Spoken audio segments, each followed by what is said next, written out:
Welcome, ladies and gentlemen, to Fan Appreciation Month here on Reaction and Review. Tonight, guys, I'm checking out a slasher film from 1983. That movie is Sleepaway Camp.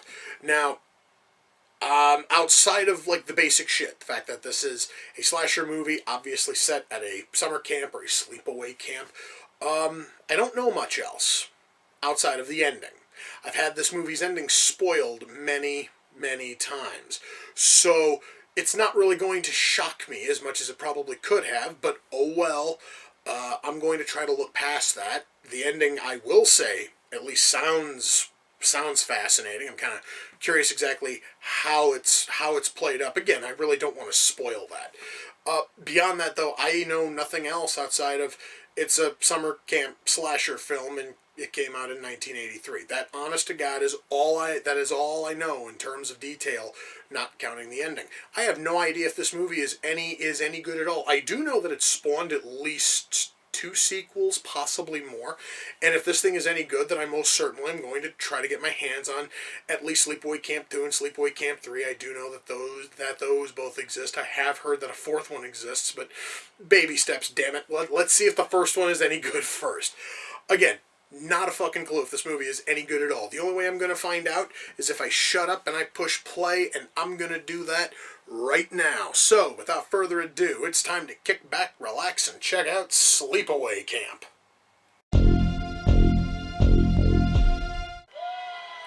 Well, guys, I can say this much. This movie is not going to fucking about. They within the first 20 minutes have taken the most unlikable character in the entire film, and they made him the first victim. And even though he's not dead, that's kind of a pity that this horrendous fuck isn't dead. But still, the very fact that our killer decided to go, or our psycho in this instance, decided to go after him first, fucking awesome, dude. Alright, I will say that this corpse looks really cheap and shit and plasticky, but the snake crawling out of the corpse's mouth was really a nice fucking touch. So I'm gonna let the fake fucking corpse slide just simply because the snake crawling out looked that fucking cool. I think I found a problem with this movie, guys. You see, I totally understand that slasher movies, you have to have assholes for your friggin' psycho to kill. I totally understand that. That is absolutely amazing. The problem is, you have to balance the assholes with possible innocent victims. This camp is like 99% douchebag. And if our killer goes absolutely batshit and kills everybody in sight, I'm not going to give a shit. In fact, fuck, I honestly would revel if the entire camp just all spontaneously died right now. Because then we'd maybe miss out on like 4 interesting people. My God, I have never seen such a collection of worthless evil dickheads in one spot in my entire life. Honest to God, guys, I'm hoping for this movie to end in a colossal fucking massacre. Okay, guys, I have kind of a stupid question. Is there a reason why the movie is still trying to keep it a huge secret as to who the fucking killer is? I ask because the movie's making no real efforts to hide exactly who the killer is. Like, they basically have telegraphed it from, like, minute 2 of this fucking movie. Yet they still want to try to play it up as some kind of a great big mystery. And yes, I totally understand that I already know the ending. The ending has already been spoiled for me. But even if it wasn't, I would already know who the fucking killer is. And I'm wondering why the hell the movie's even bothering trying to hold it up as some grand mystery. It's not that good a mystery. Well, guys, that was Sleepaway Camp. Let me shut that off. All right. Wow. You know, I'm kind of a fan of 1980s slasher flicks. This movie isn't terrible. Sure as hell would not go on my list of all-time favorites, though. I guess I should try to explain. Why don't we dive headfirst into writing, because writing is kind of where this movie is both incredibly strong and painfully weak at the same time. And I've already discussed a couple of the problems, but I kind of want to elaborate a touch. So I mentioned earlier how this movie is painfully trying to, play up exactly who the killer is this grand mystery. The problem being that they basically telegraph who the killer is within, I'm not even joking, minutes of the movie starting. I'm not counting the prologue. I'm talking within like 2 minutes of the prologue ending and the proper story kicking off, you pretty much know who the killer is going to be. They are in no way attempting to hide it in terms of how the character acts. They're not trying to hide it in any other way. So when that character is exposed as the killer at the end, it doesn't shock you at all. It makes you wonder why they wasted all that time covering it up and hiding it throughout the run of the film. However, it's the film's twist, which, honest to fuck, comes in the last 60 seconds of the movie. It's that twist that's probably going to get a whole lot of people, and I would probably have been surprised if the twist wasn't spoiled for me, but then again, even then, I don't think that it would have gotten me too much because similar to how the identity of our killer is painfully telegraphed the whole time through, you can kind of feel the twist coming like an hour before it hits. And that's not really a terrible thing. Of course, mind you, I also knew I knew what the twist was going in, so I was probably subconsciously looking for hints. And because of that, it all just jumps out. It's all painfully obvious, at least to me. If you have no earthly clue about the twist or about anything else, then it probably is going to hit you like a fucking truck. I will say that as far as twists go, it is definitely creative, and that right there is where this film excels. That and kills. There's one thing, guys, when it comes to slasher films, you need to have interesting kills. You need to have really cool, awesome kills. In this movie, we get that. Almost every single kill is really interesting and fascinating. There is one kill that happens in a fucking shower. That one is probably the weakest out of all of them. Well, that, and there is a miniature fucking massacre at one point, but it's basically a bunch of characters that, as far as I know, you will not care about. I could not identify a single one of them. So, frankly, I didn't care about that part of it. But hey, I honestly said that I wanted a massacre, and right here, and of course I also explained why, but this is one of the big flaws the movie has, is our characters. You see, guys, slasher films, yes, you need to have a massive cadre of douchebags for our killer to go out and absolutely wipe out. The problem is, if you have too much dickhead density in your film, then you're not going to give a shit when a couple of them get killed. The very fact that the movie ends, the movie has a pretty sizable body count as it stands.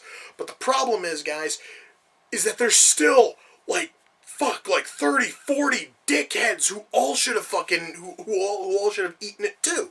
And we're never going to see that happen because the movie just goes, yep, twist, and done. And there's no time to even see maybe if our killer had gone nutso and wiped out every other person in the fucking camp.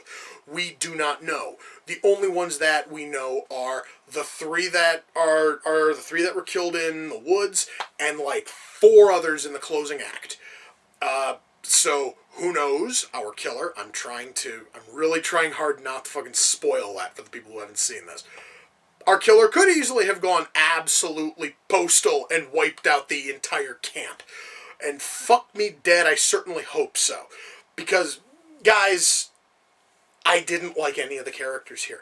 Barring our 2 leads and maybe 4 other characters, there's not a single likable character in this entire film. You have Ricky, you have Angela, and you've got like 4 other characters who are worth fucking caring about, but I couldn't even tell you their goddamn names because none of them are that memorable, which is fine considering the fact that this is a fucking slasher movie. The only characters you are going to care about are your 1, 2, maybe 3 leads. Everybody else is just so much fucking fodder for the killer to wipe out. And sure enough, we get tons of that. However, it would have been nice if there were more sympathetic characters in this camp. Unfortunately, we don't, and thus it actually kind of makes the number of kills here feel a little bit light, because you're gonna wish that even more of them ate it in the fucking film. So, writing here is a little bit of a mixed bag, because we have a twist that is written very, very well, but it fucking comes out of nowhere and just stops the movie dead. It literally, guys, is just the twist hits and the credits roll. Boom. There's nothing past that. It literally, guys, is like, oh my god, twist, credits. It felt totally fucking sudden. It, honest to God, leaves the movie with essentially no fucking ending to speak of outside of, oh, dark secret about our killer. Yay. So we do have that as a problem. The characters here are kind of shit, but I will say that the kills are incredibly creative, and the kills in a slasher film are ultimately what matters the most. So as much as I would have loved to have seen a body count probably 4 times what this movie gave us, just simply to wipe out every single douchebag that the screenwriters decided to put into the script, what is here is fine, and the kills that do happen in the film, barring the fucking shower kill, are creative, and I absolutely dig that. Now let's jump on to acting. I am going to say this right now. When you have a cast full of totally reprehensible dickheads, you need to have a cast who's willing to play that up, who is willing to make it work, and my God, I honestly have no idea. I do not know if it is because this cast is that talented, or if they literally just went out of their fucking way to cast mountains of worthless scum fucks to play these roles. But my God, it fucking works. Our cast did a really good job with the script, and I really do have a hard time believing that it is because they can act. Nobody can act this fucking douchey and not have it be an actual character trait which they carry. However, though, I could be totally fucking wrong, and our cast is just that good. But yeah, guys, the acting here is really solid, minus 2, 3, 4 people, one of which is this cop who shows up in the final act. This cop, A, cannot fucking act at all, and B, has the fakest, most hilarious mustache you will ever see in the history of film. I swear to fuck, guys, this movie, when shown in fucking 1080p, it makes that goddamn mustache jump out at you. And I couldn't stop smiling every single time this worthless waste of screen fucking space would show up. Because his acting was awful, and the mustache is worse. But the mustache is more makeup and special effects. I guess I can jump into that. Makeup and special effects here are amazing, minus that cop's fucking mustache. Guys, I'm sorry. I'm just fucking visualizing it, and it's like, good lord. They spent all of this time on blood and gore and dummies and props and everything else to make a lot of this shit look great. And then fucking deputy friggin' dumbass shows up with this horrendously fake looking mustache. It stands out compared to everything else in the fucking movie. But still, what is here in terms of special effects is fantastic. I did happen to comment about one of the earlier kills, and it was a drowning kill. And when they find the body's obviously a rigid plastic friggin' dummy, and it looks kind of shit. And I was totally willing to give it a free pass when as the corpse is sitting there and the mouth is wide open, this snake comes crawling out of the mouth and just starts crawling up the face of this corpse. It was just the perfect touch to turn a shit prop into something cool. And everything else here, guys, in terms of makeup and props, amazing. Because we have one guy who gets killed when a beehive is dropped on him when he's taking his shit. When he finally busts out of the toilet, you just see all of these bee stings, all these sores on his fucking arm, and it looks amazingly realistic. When our first victim, who is still by far the scummiest character in the entire film, because he's a fucking pedophile, and he's a fucking predatory pedophile who goes after the campers. Oh my god, I was so happy when his fucking death scene, he doesn't die in the film exactly, but they basically do say that all of his nerves are on fire. I'm not going to spoil what happened there, but the makeup effects on him as everything's beginning to pustule and boil over, it looks amazing. Makeup effects and special effects here are awesome. Minus one fucking dummy, which was saved by a snake, and one mustache, which is saved simply by being the funniest goddamn thing you will see in this entire movie. So yes, guys, makeup and special effects are fine. Camera work here is really good. Our lighting is awesome. Our costuming is fine. Let's see. Our sound mix here is good. Our score, the score kind of sucks. I'm going to say that right now. As you're watching the opening fucking credits, you're going to hate the opening credits because it's less music and more fucking noise, and that is kind of the problem with the entire score of this movie. Is it's essentially just a bunch of shit that just doesn't totally work. It, honest to God, sounds like somebody was watching every other slasher film from the 1980s and said, well, I can kind of do that, and they phone it in, and it's absolute shit. Really, guys, out of every single fault I've mentioned in terms of the questionable writing or the one or two really, really questionable special effects things, all of that is solid gold compared to the pig shit score this movie has. The music in this movie is hideous. I don't normally get to talk about how I don't normally get to talk, guys, about bad scores in movies. For fuck's sake, I think maybe in recent memory it was this one and Deadly fucking Prey. Both these have absolutely horrendous fucking music playing over most of the movie. My God. If there honest to God was a way to wipe out all of the music, maybe fucking replace it with something better. Maybe replace it with the score from the original Friday the 13th. Maybe then this whole thing would be a fuckload better. However, though, you can probably ignore the music for the most part, because you're going to be focused more on the kills and what little fucking story is actually in this movie. Again, guys, slasher film, I'm not asking for an ultra deep story here.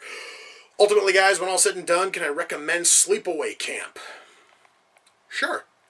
If you can find it cheap enough, because I know, guys, that the Blu-ray here is still selling for around $20. $20 is probably asking a little bit too much. If you can find it for 10, rock and roll. If you can find it for even less, I know for a fact you can get it on DVD for next to nothing. By all means, fucking jump at it. Because if you guys can find this thing cheap, it is totally fucking worth it. However, though, at the full asking price of $20, no. Oh, fuck no. Just, it is not worth $20. Again, it's totally worth 10. If you can find it for even less, fucking a yes. But, yeah, the movie honestly is not that bad. Mind you, guys, I have seen a lot of 1980s slasher films, and this sucker here is in no way ever going to rank up. Even I probably wouldn't even be able to put it in a top 10. But it is still a fun movie. It is still a really good slasher movie, and if you know nothing about the twist, then the twist is probably going to hit you like a fucking train, and it's going to stick with you for a long goddamn time. So yeah, guys, I can totally recommend Sleepaway Camp, at the very least, as a fucking rental. So if you have a video store in your part of the country, if you have one of the 5 video stores that are still open in your part of the country, and they have a copy of this sucker somewhere, rent it. If this thing here is on Netflix, watch it. If you can get this thing as like a rental on Amazon Video or whatever the hell Amazon service is, jump at it. This thing has to be seen if you are a fan of 80s slasher films. The movie is really frickin' solid. Now, because it is Fan Appreciation Month, Sleepaway Camp came off the Amazon wish list. The person who sent it in was Gears, and please guys swing on over to his DeviantArt page. That is gearsx.deviantart.com. Gears, dude, I fucking thank you. I was really curious about this movie. I've wanted to watch this thing for, my God, when the hell did I first hear about Sleepaway Camp? About 20 years ago. And I remember I came this close to buying the big fucking DVD box set that was sold in a fucking like first aid kit and actually came with like gauze and band-aids and shit. Unfortunately, I missed out on that, and that box set is now pricey as shit. But you sent in this sucker. I am absolutely thankful. I'm probably going to have to see if I can get Sleepaway Camps 2 and 3 relatively cheap. I'll totally cover those in this series. But, dude, I honestly would not have known about the first one if you hadn't have sent it in, and for that I thank you. You're fucking amazing. Once more, that is gearsx.deviantart.com. Now, I was talking about some 1980s slasher films. I mentioned the original Friday the 13th. I've got the first 8 of them on Blu-ray. I think it's time I marathoned a few of those. There is one, though, I'm saving for reaction and review because I've never seen it. So I'm going to have to remember to skip that one when I start marathoning them, but I think I'm going to have some fun at least watching the first one, and I'll see where I go from there. With that, guys, we come to the close of another reaction and review. Until next time, ladies and gentlemen, take care, and I will see you all in the near future. Peace.